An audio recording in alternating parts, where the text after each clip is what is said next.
23년 4회 전기 이론 문제를 풀어보도록 하겠습니다. 1번 문제는 일반적인 경우 교류를 사용하는 전기난로. 전기난로는 저항 성분만 있는 거죠. 그래서 전압과 전류는 동상이다. 위상에 대한 설명을 이제 물어봤으니까. 전기난로, 기본적인 전기난로는 이제 저항에다가 전류를 흘려서 열을 이제 발생을 시키는 주울열인 거죠. 그렇게 하는 거니까 저항 성분이니까 전류는 이제 동상이다. 전압과 전류는 동상이다. 그렇게 되는 거고. 두 번째, 히스테리시소는 최대 자속 밀도의 1.6배에 비례를 하지요. 그래서 뭐 식 있죠. 풀이에 식 있으니까 참고해 보시면 될 것 같고요. 세 번째, 자기 인덕턴스는 투자율에 따라서 이제 변하게 되는 거죠. 이제 식을 보시면 인덕턴스에 대한 식, L은 이제 자로의 길이고, 그거는 이제 인덕턴스죠.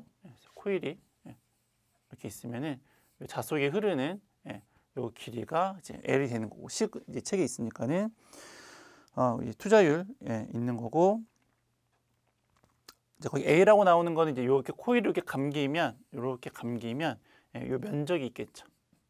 여기가 이제 A가 되는 거고, 아니면 이제 공심이 아니라면 이렇게 뭐 철심 같은 거에다 이렇게 감을 거 아니에요, 그렇죠? 그 철심의 면적, 그렇죠?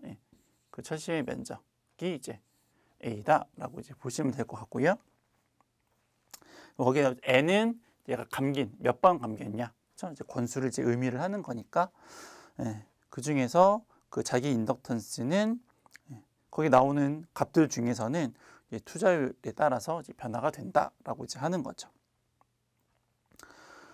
다음 문제, 3오음의 저항이 5개. 이것도 이제 그림을 한번 그리면 좀 이제 편하게 갈 수 있으니까요. 저항이 3오음짜리가 있어요. 3오음짜리가 5개가 있어요. 어차피 직렬로 연결돼 있으면, 이렇게 직렬로 연결돼 있으면은 3, 3, 3 이러면은, 만약 3개가 있으면은 그 3 곱하기 3 이렇게 되는 거잖아요. 그거랑 마찬가지로 3오음짜리가 5개가 있는 거고, 그렇죠? 있는 거고, 그리고 7오음이 저항이 3개, 그렇죠? 7오음 저항이 3개 이렇게 되는 거죠. 그리고 114오음의 저항이 하나, 그렇죠? 114오음은 하나니까는 그냥 곱하기 1은 하나만 하니까 이렇게, 그렇죠?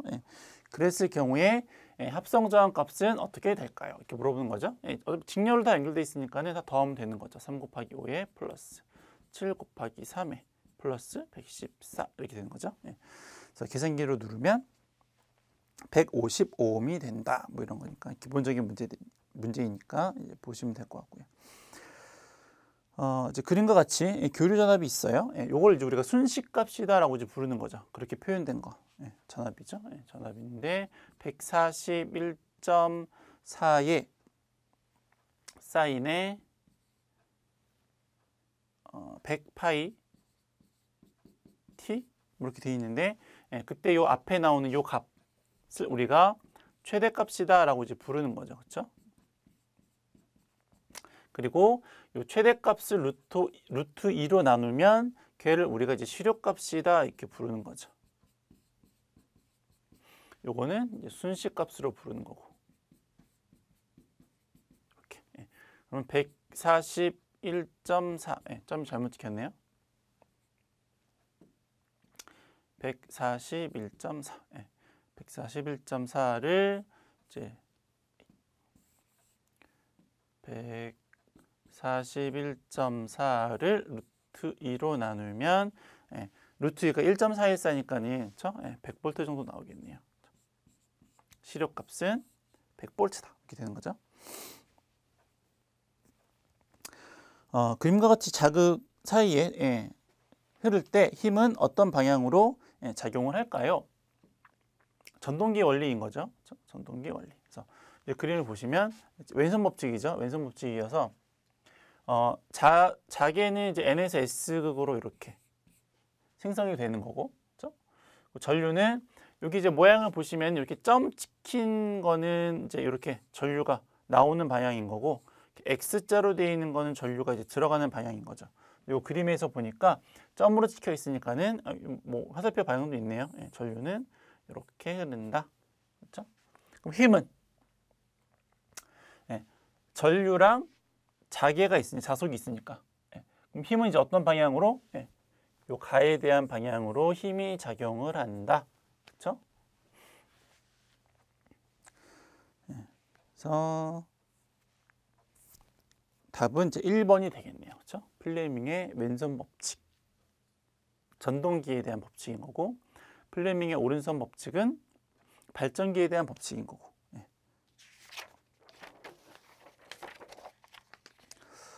이전력계법이라는 게 나왔어요. 뭐 어렵지 않고요. 전력계 두 개를 가지고 삼상의 전력을 전력계 두 개를 가지고 삼상의 전력을 측정을 하겠다라고 하는 거고, 벡터도 그리면 복잡하니까 결과적으로는 그 두 개의 전력계를 더하면 삼상의 전력을 구할 수 있다라고 하는 겁니다. 그래서 네. 삼상의 전력을 구하기 위해서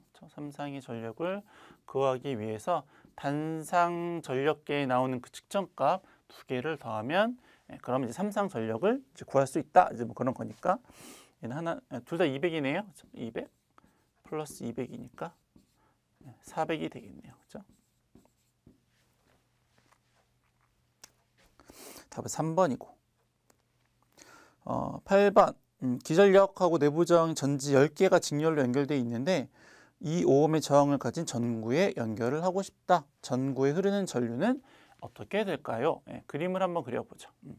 전지가 있어요. 전지가 있는데 이게 기전력은 1.5, 예, 여기에 1.5V, 1.5V 예, 기전력을 가지고 있고 그 내부 저항은 0.15ohm입니다. 그렇죠? 얘가 이제 몇 개가 있냐면 이런 게 10개가 있어요. 10개가 있고 그 말단에 전구를 연결을 했네요. 이렇게 해서 여기 전구를 연결했어요. 이렇게. 전구를 연결했어요. 근데 이 전구는 저항값이 얼마냐면 2ohm이라고 합니다. 2ohm. 그렇죠? 전구는 2ohm. 이렇게 됐어요. 그러면 그때 흐르는 전류는 어떻게 될까 이렇게 물어본 거죠. 전류는 어떻게 구하냐면 전압을 저항으로 나누어 주면 되죠. 그렇죠? 근데 여기가 이런 게 10개가 있으니까는 전체 전압이 얼마인지, 그다음에 전체 저항이 얼마인지를 알아야 되는데 전압은 얼마예요? 전압은 1.5가 10개가 있으니까는, 그렇죠? 1.5가 10개가 직렬로 연결돼 있으니까는 다 더하면 되죠. 그러면 15V가 되는 거고. 그렇죠? 요 내부 저항을 스몰 r이라고 하면은 요 내부 저항, 이것도 10개가 쭉 연결돼 있는 거죠. 10개가. 0.1짜리가 10개가 직렬로 연결되어 있는 거니까는 요 10개에 대한 내부 저항 값은 1ohm이 되겠네요. 그렇죠? 근데 요건 전체 저항 값이니까 전체 저항 값은 요 전지의 내부 저항에다가 요 꼬마 전구에 그 2ohm까지 더해 줘야 되겠죠. 따라서 그럼 전류 값은 어떻게 돼요? 저항은 내부 저항 1 플러스 전지 그 전구에 대한 저항 2에다가 그리고 전압은 15V 이렇게 되는 거죠. 그러면은 3, 5, 15니까는 5A가 된다. 뭐 이런 겁니다. 그래서 이런 이제 문제들은 그림을 한번 좀 다 그려주세요. 그림으로 문제를 풀면 훨씬 쉽습니다. 다음 문제. 자체 인덕턴스 0.1 헬리인 코일에 5A의 전류가 흘렀다. 축적되는 전자에너지. 전자에너지 식 어떻게 돼요? 왜 반만 Li 자승이죠? 이게 정전에너지면 왜 반만 10어 자승인 거죠. 그렇죠? 지금 문제는 전자에너지에 대한 거니까는 여기다가 이제 대입을 한번 해보면 되겠네요. 예. 인덕턴스에 대한 값이 얼마라고 자체 인덕턴스가 0.1.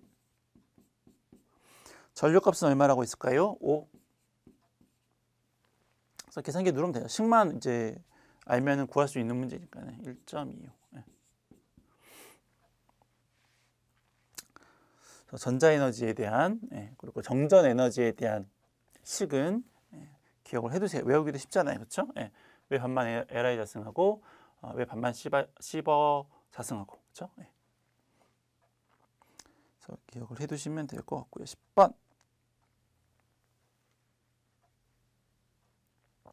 정연파 교류에서 주파수 60Hz인 경우 각속도는 어떻게 될까요? 우리가 순식값에서 전압이라고 하면 순식값은 루트 2의 시력값에 사인의 오메가 t 플러스 세타. 보통 이제 이렇게 표현을 하죠. 세타가 이제 없는 경우도 있어요. 요걸 이제 위상이라고 하고 우리는 여기에 나오는 이 오메가를 각속도라고 하는 거죠. 그렇죠? 이 각속도는 2파이 f인 거고. 그렇죠? 그래서 문제에서 주파수가 60이래요. 여기 60이래요. 그렇죠? 그럼 이게 계산을 하면 얼마가 나오냐면은 377이 나와요. 그래서 각속도가 377인데 그래서 이제 가끔 이제 문제를 보면 이렇게 표현하는 문제도 있어요. 루트 2의 사인의 377t 이렇게 표현하는 문제들도 있죠. 주파수가 60인 각속도에 대한 값이 377이다. 이렇게 나오는 거니까 참고로 알아두시면 좋을 것 같네요. 다음 문제. 코일이 접속되어 있을 때 누설 자속이 없는 이상적인 코일 간의 상호 인덕턴스는 어떻게 될까요? 상호 인덕턴스 앞에서 했었죠.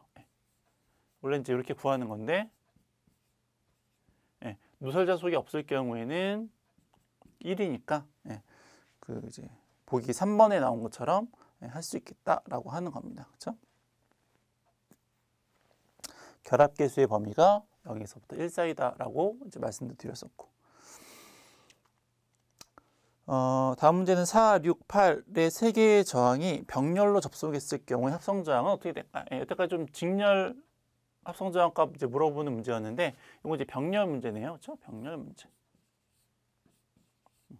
이렇게 세 개가 병렬로 연결돼 있대요. 4, 6, 8이래요. 그리고 6하고 8. 그때의 합성 저항은 어떻게 될까요? 그 합성 저항 어떻게 구할 수 있어요?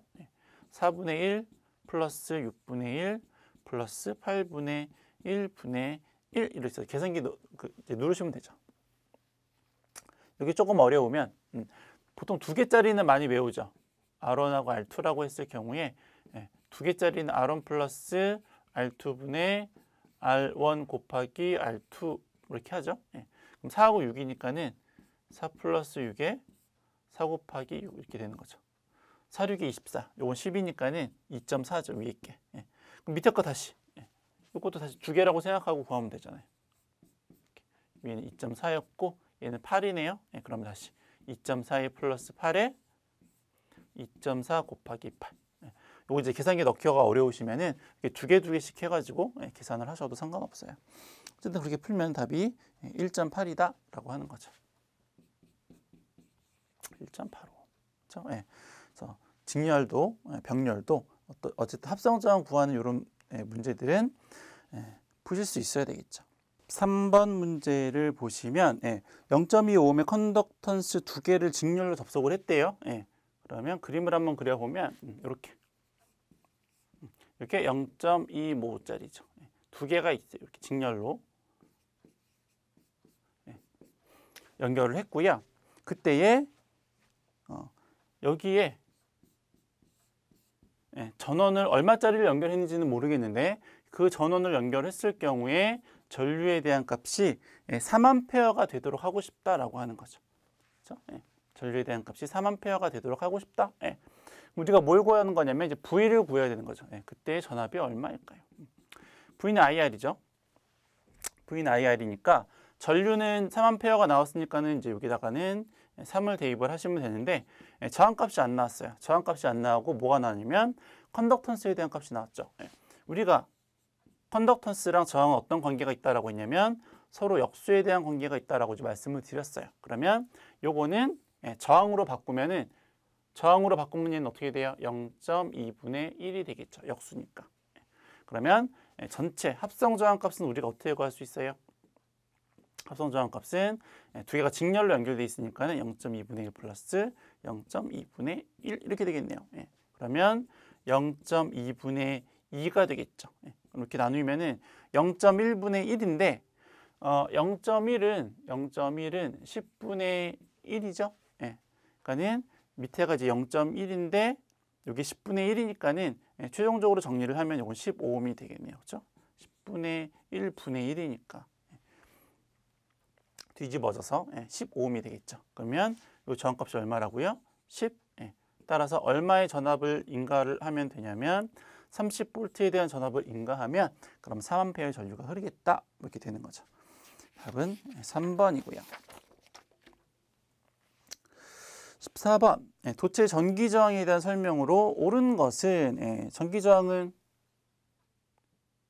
식이 어떻게 될까요? 뭐 우리가 저항을 여태까지 했을 경우에는 이제 전압, 전류 이렇게 나누어서 쓰기도 하지만 보통은 이제 이렇게 고유 저항의 단면적의 전선의 길이 해가지고 저항값을 구하죠. 그래서 저항은 단면적에 반비례하고 길이하고는 이제 비례한다. 이렇게 되는 겁니다. 그래서 전기 저항에 대한 설명으로 길이에 비례하고 그렇죠? 단면적에는 반비례하는 거니까 답이 이제 3번이 되는 거죠. 그렇죠? 요거 이제 고유 저항이라고 부르는 거고 얘는 고유 저항.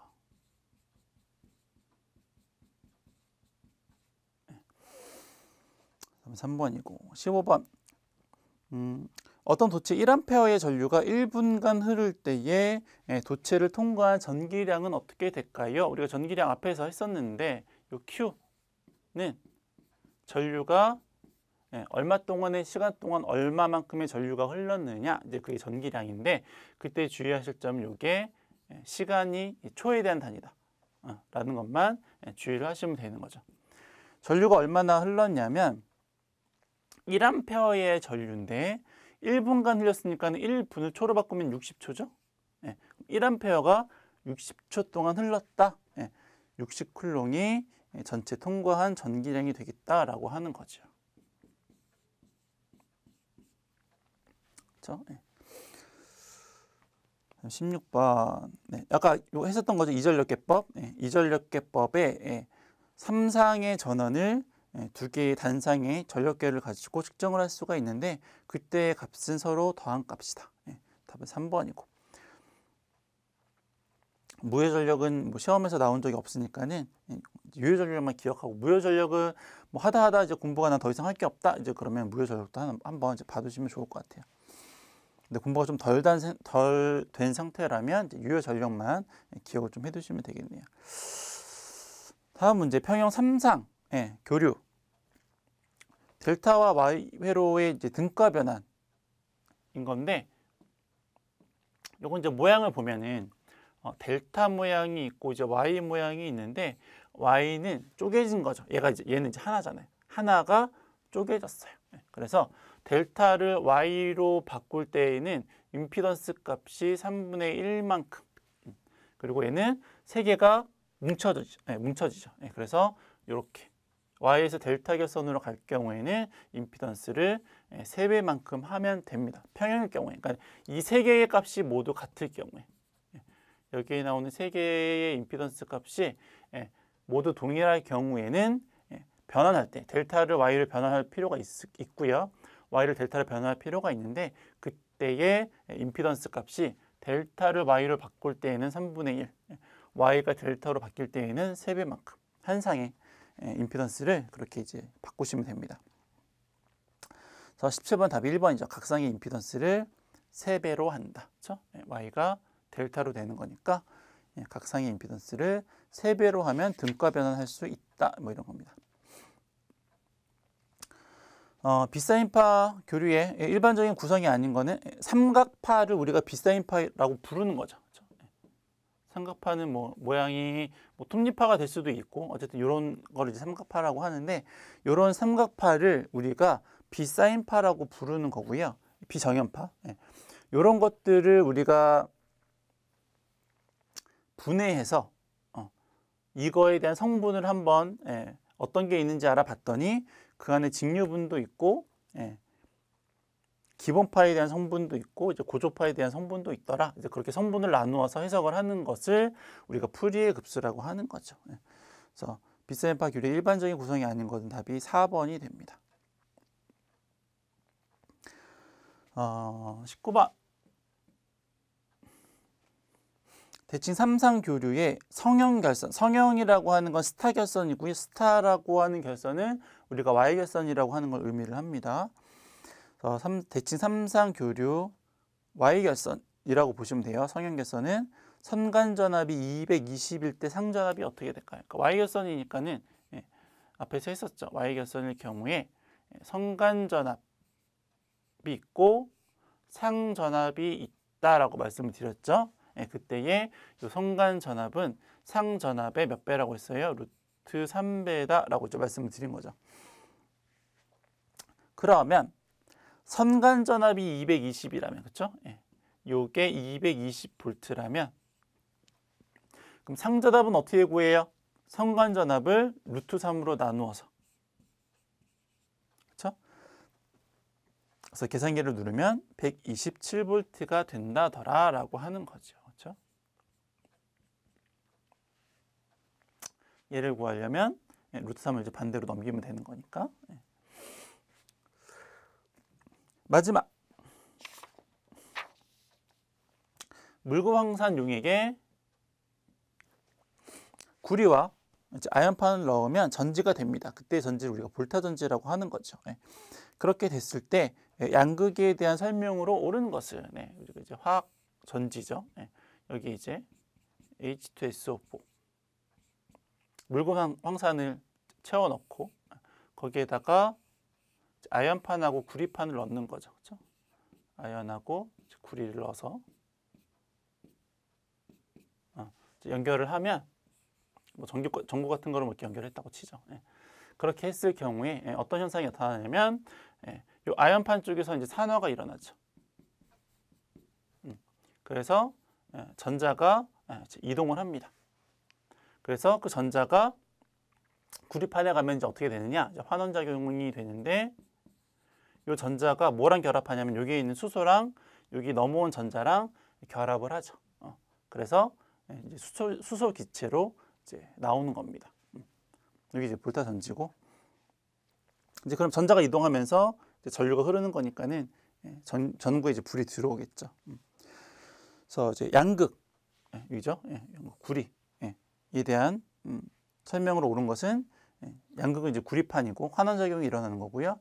수소 기체가 여기서 넘어온 전자와 요 이제 그렇죠? 물급 황산에 있는 수소가 이제 결합을 해가지고 수소 기체가 발생을 한다라고 이제 보시는 겁니다.